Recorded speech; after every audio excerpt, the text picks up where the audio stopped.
Have you ever, really looked down at your knee and thought of it as a sensory organ? Or, maybe a supercomputer? I mean, probably not. We're so used to thinking of the body as just a collection of simple machines. Right. Because it is incredibly tempting to just picture a simple mechanical door hinge. You open the door, you close the door, Exactly. You bend the leg, you straighten it, it all feels entirely mechanical. just bones, cartilage, maybe a few rubber bands holding the whole thing together. It's a comforting image, honestly. But when you actually start to look at the biomechanics and the neurology behind that specific joint, well, that simple machine illusion just shatters completely. It really does. And today we are taking a deep dive into this incredible medical module presented by Dr. Christophe Delong and Kinexa. Yes, the Kinexa module is absolutely fascinating. It is. And we're going to focus entirely on one tiny, notorious structure inside that joint, the anterior cruciate ligament, or, the ACL. And the sheer scale of the science involved in understanding this one tiny ligament is, well, it's staggering. We aren't just looking at standard orthopedics today. No, not at all. To truly grasp why the ACL is the focal point of so much human vulnerability, we literally have to pull from evolutionary biology, genetics, fluid dynamics, and even neuroplasticity. Which sounds wild, but it all connects perfectly. So whether you are a competitive athlete or someone who just hits the ski slopes on the weekends, or honestly just someone fascinated by how the human body actually works behind the scenes, you are going to walk away from this deep dive with a completely new understanding of your own movement. Absolutely. You'll never look at a pivot or a jump the same way again. We are going to completely rethink the physics, the biology, and the neurology of your knee. And to do that, we really have to start with the hardware itself. Let's do it. What are we actually looking at? Well, the ACL is remarkably small, given the massive job it performs. If you look at your pinky finger right now, that is roughly the volume of your ACL. Wow, just your pinky. Yeah, just about. It's only about 32 millimeters long and maybe 7 to 12 millimeters wide. And it sits deep inside the knee, basically connecting the back of your femur, which is the thigh bone, down to the front of your tibia, the shin bone. Okay, let's unpack this a bit, because I always assumed it just went straight up and down, like a pillar holding up a roof. That's a super common misconception. Yeah. But it actually has this incredible geometry called a triple obliquity. Triple obliquity? That sounds intense. It is wonderfully complex architecture. It doesn't run straight down at all. It goes down, it reaches forward, and it angles inward. So it's moving in 3 directions at once. Exactly. And as it travels that path, the ligament itself features an internal twist of about 90 degrees. So think of a twisted rope or like a spiral staircase. Right. And from the Kinexa material, that twist actually changes depending on what you're doing with your leg, right? It does. When your leg is fully straight, that twisted spiral unwinds and flattens out slightly. Okay. But the moment you bend your knee, the fibers twist back up and they tighten into this rigid cord. That's amazing. That specific twisting geometry is exactly what allows the knee to roll, glide, and rotate simultaneously. It's what lets you pivot, rather than just, snapping open and shut like a cheap cabinet hinge. But there is a massive biological secret to where it actually sits inside the knee, which really blew my mind when I read this. Ah, yes. The extrasynovial secret. Yes. So the ACL is physically located inside the knee joint, but it is outside the joint fluid. Right. Which is hard to visualize at first. Totally. So imagine you have an inflated balloon. Now take your finger and push it deep into the side of the balloon without actually popping the rubber. That's a brilliant way to visualize it. Right. Your finger is surrounded by the balloon wall. It is physically occupying the space inside the balloon's overall volume, but it never actually touches the air inside. And understanding that balloon wall, which is the synovial membrane, is really the key to understanding why an ACL tear is so devastating. How so? Well, the ACL doesn't just float in empty space. That synovial membrane wrapping around it is the only way the ligament gets its blood supply. Oh, I see. Specifically, there's a vessel called the middle genicular artery, and it runs right through that thin membrane to feed the tissue. So when the ACL snaps, it's not just a rope breaking. You are literally ripping that blood-rich membrane right in half. Exactly, which causes a rapid, immediate crisis inside the joint. The moment that membrane tears, the severed artery pumps blood directly into the enclosed space of the knee. Ouch. Yeah, it causes a condition called hemarthrosis. Hemarthrosis. And that explains the visual of someone tearing their ACL on a basketball court, and then within hours, their knee looks like a grapefruit. Right, because it isn't just normal inflammation from a sprain. The joint is literally ballooning with blood because that protective wall was breached. That is brutal. And that leads us to one of the most fascinating contradictions in human anatomy, I think. The strength versus the vulnerability. Yes. Because the ACL is structurally incredible, Dr. Delong points out it can withstand roughly 2,000 newtons of force before it fails. Right. From an engineering standpoint, its structural resistance actually rivals modern aerospace composites. Yet we see it destroyed constantly by a single, slightly awkward pivot on a soccer field. I mean, is this just a massive biological design flaw? It definitely looks like a flaw until you realize it is actually an evolutionary compromise. A compromise. Yeah, it is the literal price we pay for walking upright as a species. Oh, wow. Okay, break that down for me. Well, think about quadrupedal animals. Dogs, cats, horses. They walk with their knees permanently bent. Right, they're always sort of crouching. Exactly. Their massive leg muscles are always engaged, always tense, and those muscles act as constant shock absorbers that protect their internal ligaments from sudden stress. But humans evolved to walk completely differently, right? To save energy. We stand with our legs straight. We do. We employ something called the screw-home mechanism. The screw-home mechanism. Yeah. When a human stands up and fully straightens their leg, the tibia performs this tiny outward rotation, and the knee physically locks into place. So that's why you can stand in line at the grocery store for an hour with almost minimal muscular effort. Exactly, because your bones and ligaments are taking the load, not your muscles. But to have a passive locking mechanism like that, you need a central locking pin. And the ACL became the PIM. It did. It took on an immense mechanical burden that animals on four legs simply don't have to deal with. We locked our knees to free up our hands and walk across continents, but we put all that sheer force squarely onto this pinky-sized ligament. Okay, wait. I have to push back on this, though. Go for it. If evolution had millions of years to perfect human bipedalism, why wouldn't it evolve an ACL that can simply heal itself? The healing dilemma. Yeah, because if I cut my arm, it scabs over and heals. But the ACL, unlike other ligaments in the leg, cannot heal a tear. The fluid inside the knee actively washes away the blood clot before it can form. That's right. It's almost like the body is actively sabotaging its own repair process. It feels like sabotage in the modern world, for sure. Mm-hmm. But it is actually a brilliant survival mechanism for the Paleolithic era. Wait, really? How? It's a brutal evolutionary trade-off. Let's run a thought experiment. Imagine if the ACL did naturally heal itself. Okay. Because of its location right in the center of the joint, it wouldn't heal perfectly clean. It would heal by forming a massive, thick knot of fibrous scar tissue. Like a keloid scar, but deep inside the bone. Exactly like that. And that massive clump of scar tissue would physically jam the hinge. It would fuse the joint together over time, leading to a condition called ankylosis. Ankylosis? Yes, which is a completely stiff, permanently locked knee. Oh. And if you were wandering the savannah tens of thousands of years ago, a permanently locked knee means you are definitely someone's lunch. A stiff knee in the wild is an absolute death sentence. You can't run, you can't climb, you can't hunt. That makes total sense. Right. It is infinitely better to have a knee that is unstable, but still mobile.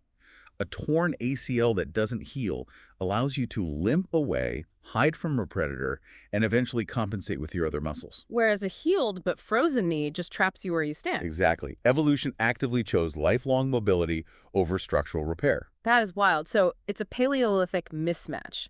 We have this ancient hardware that evolved for running in straight lines across the dirt, or maybe crouching by a fire. Right. We do not have a ligament evolved for the massive torque of modern sports. It simply wasn't designed to handle rigid ski boots or artificial turf or, cleats that plant your foot firmly into the ground while your upper body twists. We are essentially demanding that Paleolithic hardware perform high-stakes modern physics. And it just can't always do it. But here's where it gets really interesting. Let's hear it. We've been talking about the ACL as this mechanical rope, like a piece of hardware. But according to Dr. Delong, we are entirely missing the point if we stop there. The ACL is actually a piece of embedded software. This is perhaps the most profound paradigm shift in how we understand the joint. Right. Roughly 1% of the entire volume of the ACL isn't structural at all. It is made up of specialized nerve endings called Ruffini and Pacini corpuscles. Ruffini and Pacini corpuscles, how do those actually work? What are they sensing? They are highly sensitive proprioceptive sensors. So the Ruffini corpuscles act like tension gauges. They constantly measure exactly how much the ligament is stretching. Okay. And the other ones? The Pacini corpuscles measure velocity and sudden changes in pressure. Wow. Together, they form a real-time data feed that tells your brain exactly where your knee is in three-dimensional space, how fast it is moving, and how much strain it is under. And all without you ever having to look down at your leg. Exactly. So it's not just a passive seatbelt. It is like an electronic crash sensor. It doesn't just hold your bones back. It actively tells the airbags, which would be your muscles, when to deploy to save the joint. That's a perfect analogy. And that deployment relies on an incredibly fast loop called the LCA hamstring reflex. How does that reflex work? The instant those Ruffini corpuscles feel the ACL stretching toward the danger zone, they fire an emergency signal straight up to the spinal cord. Bypassing the brain entirely. Exactly. The spinal cord doesn't even wait for the conscious brain to process it. It instantly commands the hamstring muscles at the back of your thigh to contract violently. Oh, to pull it back. Yes. The hamstrings pull the shin bone backward, instantly relieving the tension on the fragile ligament. It is a completely autonomous defense system. But every good defense system seems to have a vulnerability. And in this case, the module points out there is a traitor in the system. Ah, yes. The quadriceps. The traitor is quadriceps. The dynamic between your leg muscles is a constant tug-of-war. The hamstrings pull the tibia backward to safety, right? Right. But the massive quadriceps at the front of your thigh pull the tibia forward. If your knee is just slightly bent, say, in that 0 to 30-degree range, and you land a jump or try to stop suddenly, your quadriceps fire with massive force to hit the brakes. And if your hamstrings are fatigued at the end of a long match, or if they just react a fraction of a second too late. Your own quadriceps will generate so much forward shear force that they literally rip your ACL in half from the inside. It's friendly fire. It really is. Your own muscle destroys the ligament while trying to save you from falling. And what happens to the brain the moment that ligament snaps is staggering. Because we mentioned neuroplasticity earlier. Yes, the neurological fallout. When the ACL tears, the brain instantly goes blind in that knee. It loses that real-time data feed from those Ruffini and Pacini corpuscles. It just drops off entirely. And functional MRIs actually show that a patient's brain physically rewires itself after an ACL tear to rely on the visual cortex. That's just incredible. You literally have to start looking at the ground to compensate for the lost internal sensors. What's really fascinating here is the sheer speed of the disaster. Let's look at the timeline of the snap itself. Okay, let's do it. The mechanical breaking of the knee, the physical tearing of the fibers, happens in less than 50 milliseconds.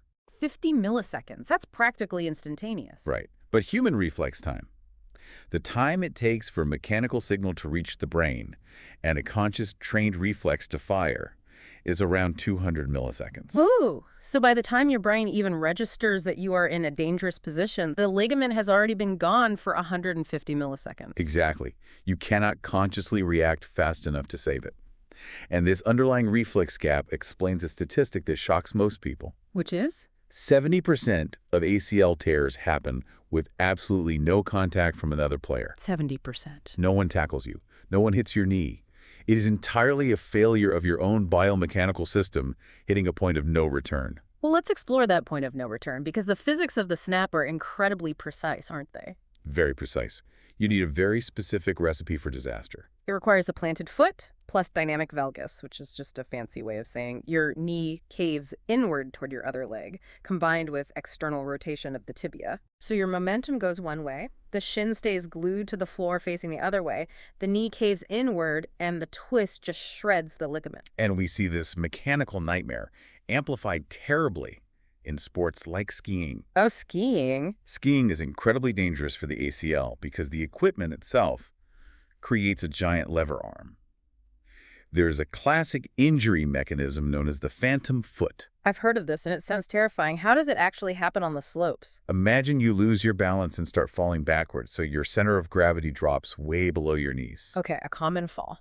As you fall, you naturally try to catch yourself, but the tail of your downhill ski catches its inside edge on the snow.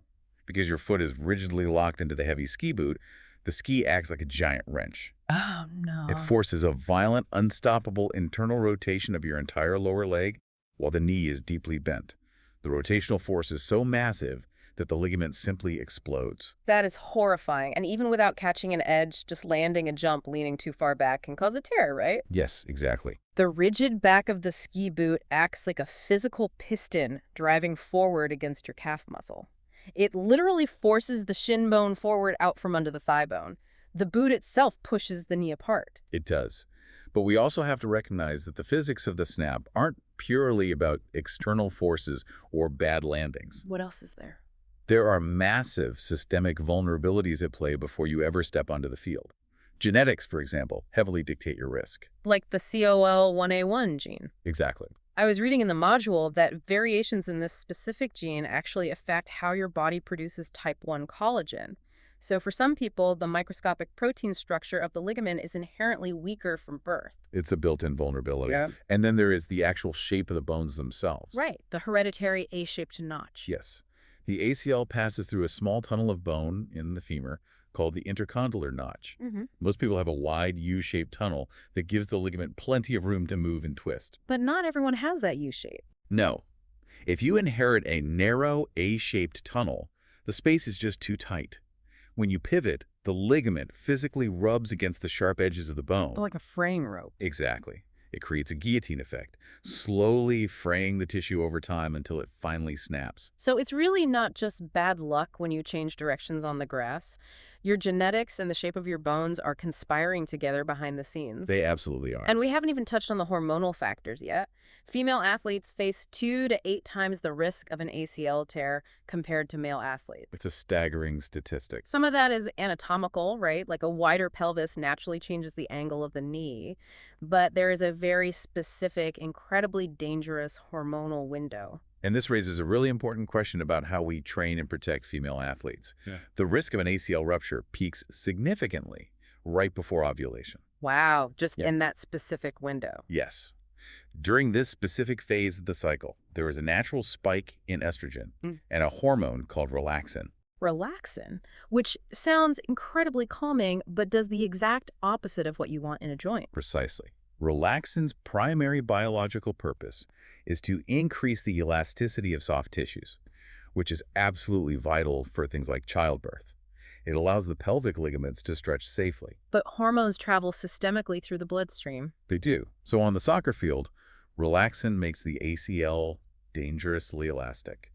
The ligament becomes too soft. So when the athlete suddenly stops, the ligament stretches too far instead of locking rigidly. Exactly, failing to hold the bones in place. And when that central lock fails, the collateral damage inside the knee is brutal. It's devastating. You get what they call a bone bruise. Because the ligament snaps, there is nothing holding the tibia back, so it violently slams directly into the femur. Which creates a literal contusion deep inside the bone marrow that takes weeks to heal. And often, it's not just the ACL that goes. You get the classic unhappy triad, where the ACL, the medial meniscus acting as the shock absorber, and the medial collateral ligament on the side of the knee all tear at the exact same time. It's a massive trauma to the joint. And perhaps the most insidious systemic danger isn't even to the injured knee, but to the healthy one. Wait, really? The other knee? Yeah. Statistically, after you tear one ACL, your other perfectly healthy knee is at a massive risk of tearing next. Why is that? Because for months, your brain unconsciously alters your walking gait to overcompensate and protect the injured side. That altered mechanics places disastrous, unnatural stress on the surviving ligament. Wow. So what does this all mean for the patient? If the knee is this fragile and we know it absolutely cannot heal on its own because of the joint fluid, how do we fix the unfixable? It's a huge challenge. Because it's wild to me that the ACL has a neighbor right next to it, the posterior cruciate ligament, or LCP, that plays by completely different biological rules. The LCP is fascinating. It's often referred to as the big brother. The big brother. It sits right behind the ACL, forming the cross shape inside the joint. But it is fundamentally different. It's much thicker, about 60 square millimeters in cross-section, compared to the ACL's 35. Okay, so it's beefier. It is. It sits more vertically, and crucially, it can heal spontaneously. Because unlike the ACL, the big brother is heavily vascularized. It isn't hidden inside that weird extrasynovial balloon pocket we talked about. Right, so a torn LCP can actually form a healthy blood clot and repair its own tissue. But for our fragile ACL, we have to intervene. And the module outlines really two main paths the patient can take. The functional path and the surgical path. Tell me about the functional path. Well, the functional non-surgical route relies on intense, aggressive muscle compensation. You essentially train the quadriceps and hamstrings to become hypervigilant shock absorbers to do the job the ACL used to do. That sounds exhausting. It is. And there is a heavy cost. Yeah. You generally have to give up pivot sports entirely. No more competitive skiing, no more soccer, no more tennis. Which is obviously unacceptable for a young athlete or someone who loves those sports. Exactly. So they take the surgical route, ligamentoplasty. Right. And the surgeon can't sew the old ends together, so they have to harvest parts of your own body to build a brand new rope. They do. They might use the Kenneth Jones technique, which cuts a strip out of your patellar tendon right below the kneecap. Or they use the DIDT or DT4 techniques, which harvest tendons from your own hamstrings, fold them over, and use them as the new ligament. But this introduces a really fascinating pediatric puzzle when we deal with children. The pediatric puzzle. You cannot perform these standard drilling operations on a 10-year-old who tears their ACL on the playground. Oh, because to anchor that new graft, the surgeon literally has to drill bone tunnels straight through the tibia and the femur. Exactly. And in a growing child, that exact location at the ends of the bones is where the growth plates are located. Right. Bones don't grow from the middle. They grow longitudinally from cartilaginous plates near the joints. So if a surgeon drills a massive tunnel straight through those growth plates to secure an ACL graft. The bone will prematurely fuse. It just stops growing. Oh, wow. So the child would end up with one leg noticeably shorter than the other as they age. Unfortunately, yes. Hmm. So surgeons have to use incredibly delicate alternative techniques that avoid the growth plates entirely until the child reaches skeletal maturity. The tragic irony of the whole surgical process really struck me when reading Dr. Delong's work. How so? Well, the surgeon can perfectly replace the mechanical rope. They can harvest a piece of your hamstring, drill the tunnels, and anchor it securely to the bone. The physical stability returns. Yes, structurally it works. But they cannot wire up the new brain. They cannot reconnect the 1% of nerve endings, those Ruffini and Pacini corpuscles that made the original ACL a smart sensor. No, they can't. And they can never perfectly recreate that 90-degree evolutionary spiral. And if we connect this to the bigger picture, it really explains the grueling timeline of an ACL recovery. The rehab is brutal. We are talking 6 to 9 months of intense rehabilitation, because you are not just waiting for a piece of grafted tendon to anchor to the bone. You are engaged in intense proprioceptive retraining. Exactly. You are quite literally teaching your brain how to see the knee again, forcing it to build alternative neurological pathways to compensate for the sensors that are permanently gone. This journey through the work of Dr. Christophe Delong and Kinexa has been absolutely mind-expanding. It really reframes everything you thought you knew. We started out looking at the knee as a simple mechanical hinge, but the ACL is a marvel of miniaturized engineering. It is an evolutionary compromise forced upon us by the fact that we walk upright. And most importantly, it is a crucial high-speed neurological sensor embedded deep inside our anatomy. It is the ultimate fusion of hardware and software in the human body. Beautifully said. And it leaves me with one final provocative thought for you to mull over. If an ACL tear fundamentally rewires the visual cortex to compensate for lost proprioception, if your brain literally goes blind and has to start using your eyes to feel your knee, then the sports medicine of the future is going to look radically different. Oh, absolutely. Perhaps the final, most crucial stage of knee rehab won't take place in a gym with physical resistance bands. Perhaps it will take place in virtual reality or in specialized neurological training centers. That makes perfect sense. Because we finally understand that we shouldn't just be treating a mechanical knee injury. We need to be treating it for what it truly is, a temporary brain injury. Next time you bend your leg, remember, it's not just a hinge, it's a supercomputer.